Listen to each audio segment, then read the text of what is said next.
Now, Sunday night is an occasion when many of us experience that queasy sensation of a big deadline looming in the coming week. For President Putin of Russia, his homework is to deliver a ceasefire with Ukraine by Friday, by order of President Trump of the United States, or face what are known as secondary tariffs.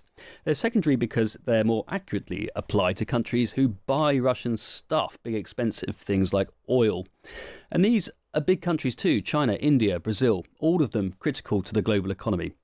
So assuming that Trump doesn't do a taco and chicken out of his own deadline, there could soon be real consequences, not just for Russia, but the world. To understand more, I spoke earlier to Stephanie Baker, author of Punishing Putin and a Bloomberg senior writer, and began by asking her what these secondary tariffs will mean and who stands to be impacted the most if they're brought in. What Trump has talked about is imposing secondary tariffs of 100% on countries that buy Russian oil. So that's different than secondary tariffs. This would impose 100% tariff across the board on some of Russia's biggest customers, China and India, which account for about 85% of Russia's oil exports. So that is a huge move that would complicate Trump's already incredibly complicated trade war by levying additional tariffs on top of the tariffs he's already imposed on China and India. And, my argument is that actually there's an easier, better, less disruptive way to do this, which is to use secondary sanctions on Indian oil refineries, Chinese oil refineries, banks that facilitate that trade, ports, and block them from using the US dollar, which is what sanctions would do. And that's a more targeted way of taking Russian oil off the market than imposing these blanket 100% tariffs on two major economies. I see. So the secondary tariffs are the thing which would really interfere with the global energy market, and we're all reliant and to some extent vulnerable to big changes in that.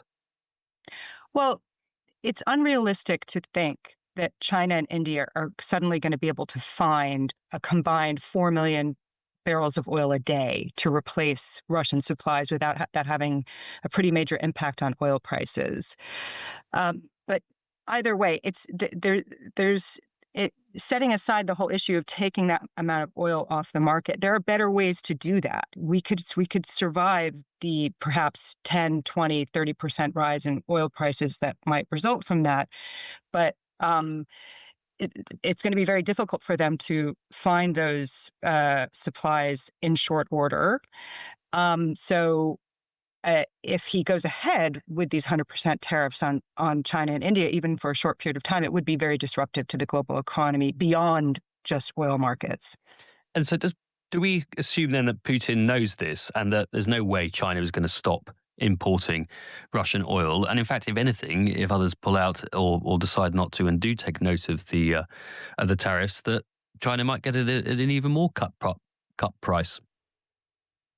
I don't think the likes of China and India believe he's going to go through with it. And you've even seen Indian officials come out publicly and say they're still going to be buying Russian oil. Is that what Putin thinks as well? Does Putin not buy this? I do think Putin realizes that the jig is up and Trump is fed up with being strung along. And that there will be some kind of response. However, I think the situation is complicated.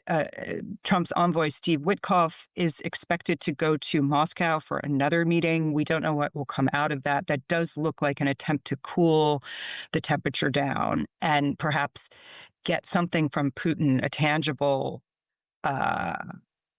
gesture at the very least that would allow Trump some face-saving move to not do this.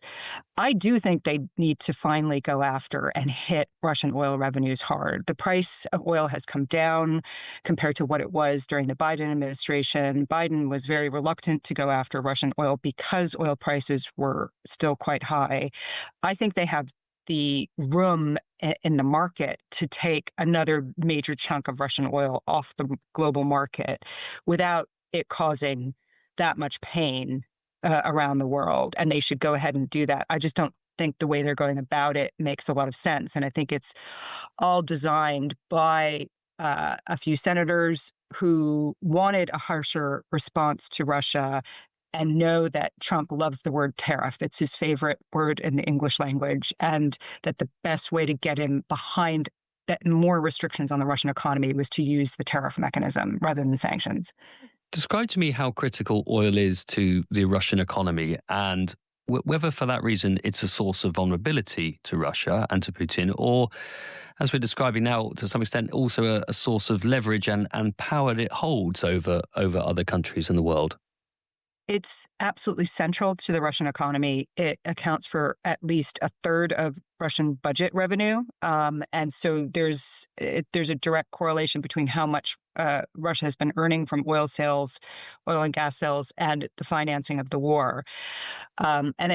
Russian oil has not been effectively sanctioned since the start of the full-scale invasion. At the end of 2022, they introduced this wonky mechanism called the price cap, trying to cap Russian oil prices at $60 a barrel and banning any Western services like insurance for anything over that. That worked for a few months, and then Russia created its shadow fleet of oil tankers, and most of Russian oil is now transported on this shadow fleet with very questionable insurance behind them. So they have not really gone after Russian oil in a meaningful way. The Biden administration did come out with some hard-hitting sanctions just before he left the White House. But for instance, state-controlled Rosneft, Russia's biggest oil producer, is still not under primary sanctions. It's not under full blocking sanctions. So they could do that as just one obvious move to take. And that would probably take, another 1 to 2 million barrels of oil off the market potentially. And I think that's a more effective way of doing it than using tariffs.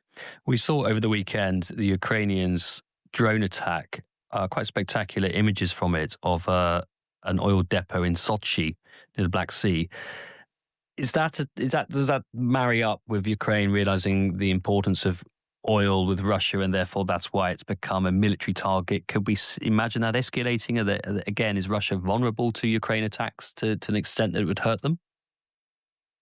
Absolutely. And I think this is a sign of Ukraine's frustration that the West has not effectively sanctioned Russian oil, and they're taking matters into their own hands to try to undermine Russia's oil capacity through kinetic warfare. And they've been doing this off and on for a few years now. The strikes that we saw recently are quite significant. Hard to tell how much capacity it's taken out of those refineries, but it's important to remember here, this is a sign of Ukraine's incredible success with drone warfare. One of the refineries they struck was in Samara, a region about 1,000 kilometers east of Moscow. So that's quite an extraordinary feat. The development of Ukrainian drone warfare has enabled them to take the war to Russia's oil industry, which is quite significant. Stephanie Baker, author of Punishing Putin there.